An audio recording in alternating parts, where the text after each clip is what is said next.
大家好，欢迎来到学识 Plus。今天我们要讨论的是让任何人都能感到幸福的金钱使用方式这个课题。我将为大家详细讲解如何通过合理花钱来实现幸福感。今天视频的内容包括以下2个部分：第一，金钱的价值会随着年龄的增长而下降；第二，让任何人都能感到幸福的3种金钱使用方式。首先是第一部分，金钱的价值会随着年龄的增长而下降。大家或许听说过《Die with Zero》这本书，作者比尔·帕金斯在书中提出了一个重要观点：随着年龄的增长，金钱的价值会逐渐减少。基于这一点，他建议我们在身体健康、精力充沛的时候，尽可能多花些钱去享受生活。毕竟人生是有限的，随着年岁的增加，我们的体力和健康状况势必会出现变化。回想一下，许多人都会怀念自己年轻时的时光，10几岁或20几岁时，精力充沛，兴趣广泛，敢于冒险。然而，随着年龄的增长，我们的体力和精力会逐渐下降，健康也可能受到影响。这个变化是自然的，但也提醒了我们，趁着年轻，趁健康时去享受生活。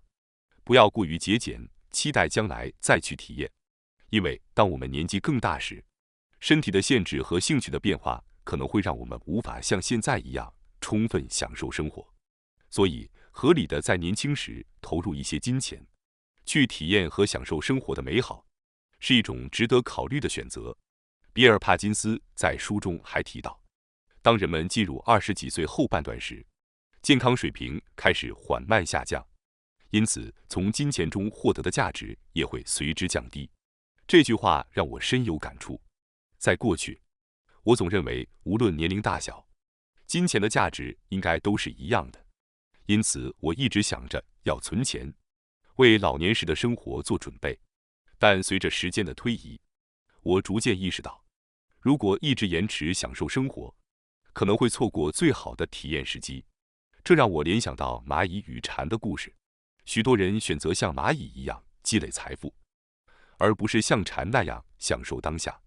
然而，考虑到随着年龄的增长，健康和生活状态可能会发生变化，我们或许应该在年轻时适当花钱去获得体验，以便更好地满足自己的需求。这一点也与经济学中的边际效用递减概念相符。就像饥饿时吃的第一口蛋糕最美味，但随着吃的次数增多，这种享受感便会逐渐减少。简单来说，对任何事物的满足感都会随着时间的推移而递减。因此，我们的适应性使得很难长时间对同一事物保持满足感。正如比尔·帕金斯在书中所提到的，随着年龄的增长，我们从金钱中获得乐趣和价值的能力确实会逐渐下降。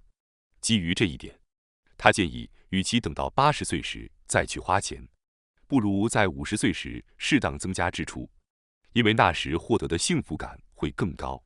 他还建议，在20岁、30岁、40岁时多花些钱去体验生活，而将未来的支出适当减少。简单来说，如果50岁时花费的10万美元比80岁时更有价值，那么提前使用这笔钱无疑是更明智的选择。大家是否也觉得很有道理呢？我们常常认为，为了养老，年轻时必须节省积蓄，但从另一个角度看，这实际上像是把未来老年的自己强加在年轻的自己身上，剥夺了年轻时应有的快乐。当然，如果有明确的目标，比如为将来的某件大事储蓄，那是值得的。但如果只是因为他人都在存钱，或者对未来产生不必要的担忧而盲目积蓄，那就失去了存钱的真正意义。金钱的最佳使用时机因人而异，有时为未来储备是明智的，但在某些阶段，趁年轻去享受生活更为重要。我们应在不同人生阶段做出理性判断，找到最佳的金钱使用策略。因此，金钱的价值确实会随着时间而降低。我们无需一味忍耐，而是应该在年轻能够充分体验生活的黄金时期适度花钱。当然，这并不是鼓励大家立刻去挥霍，而是提醒大家要在不浪费的前提下，明智地利用金钱，从而切实提升生活质量。接下来是第二部分，让任何人都能感到幸福的3种金钱使用方式。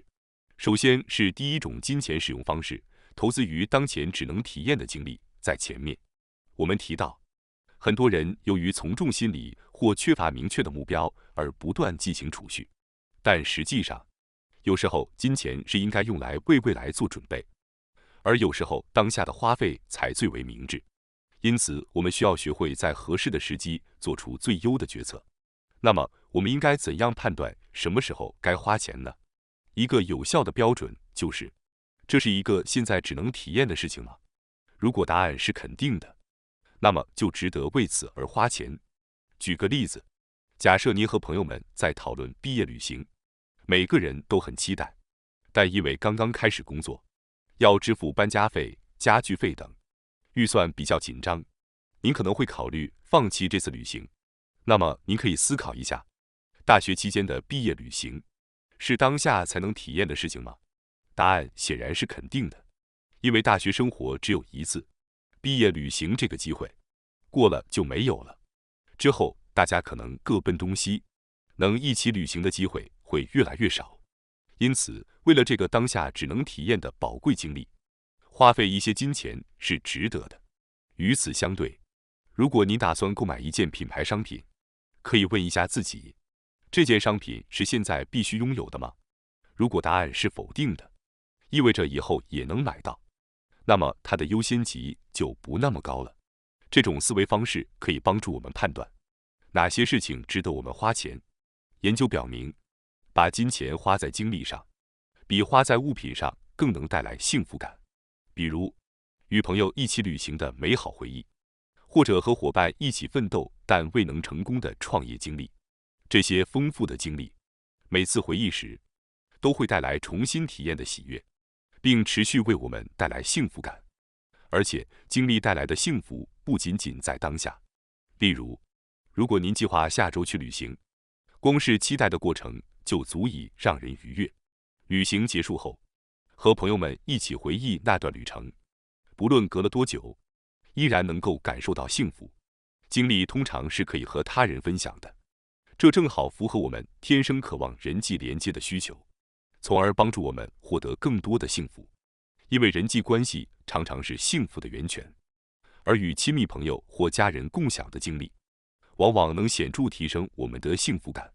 相比之下，购买品牌包、豪车等物质商品所带来的幸福感，很容易随着时间的推移而适应。